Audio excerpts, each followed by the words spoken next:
বাঘমুন্ডিতে এখন চলছে চা, আর সেই চায়ের কাপে ঘুঁটি সাজাচ্ছে 2026। শুরুটা হয়েছিল এক শান্ত বিকেলে চায়ের দোকানে বেঞ্চিতে বসে গরম চায়ে ফু দিতে দিতে গ্রামবাসীদের সঙ্গে আড্ডায় মেতেছিলেন তৃণমূল বিধায়ক সুশান্ত মাহাতো।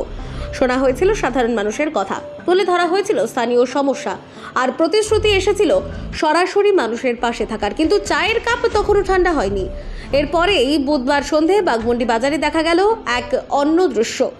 চায় পে চর্চা এবার বিজেপির উদ্যোগে। পুরুলিয়া জেলা বিজেপির সভাপতি শঙ্কর মাহাতো, সঙ্গে ছিলেন জেলা পরিষদের সদস্য রাকেশ মাহাতো, ব্লক ও বিধানসভার নেতৃবৃন্দ মানিক সুকুমার, বিজয় সহ অনেকে। চায়ের দোকান হয়ে উঠল রাজনৈতিক কৌশলের হটস্পট। কথায়, আলোচনায়, রণকৌশলে স্পষ্ট 26-এর ইঙ্গিত। একদিকে জনসংযোগ, অন্যদিকে জনমতের অনুধাবন।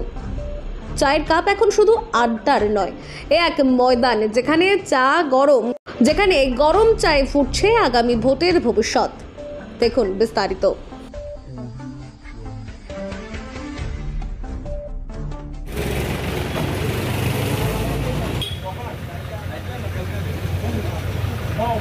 আজকে বাঘমুন্ডি বাজারে দলীয় কর্মীদের নিয়ে এটি চায়ে পে চক্র করলেন, কি বলবেন, কি বার্তা দিয়েছেন আজকে? আজকে সাংগঠনিক একটা কর্মসূচি ছিল বাঘমুন্ডি মণ্ডল 4-এ, এবং কর্মসূচি শেষ করে ফেরার পথে কার্যকর্তাদেরকে নিয়ে বাঘমুন্ডি থানা দুয়ারের সামনে আমরা চায়ের চর্চায় বসেছিলাম।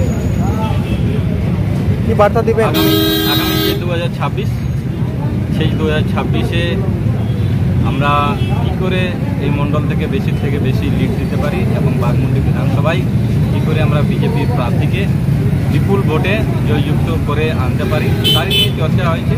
সেই সাথে প্রত্যেক বুথ গঠন করার নির্দেশিকা দেওয়া হয়েছে। আমাদের বুথ গঠনের কাজ চলছে, আগামী 20 তারিখ পর্যন্ত চলবে।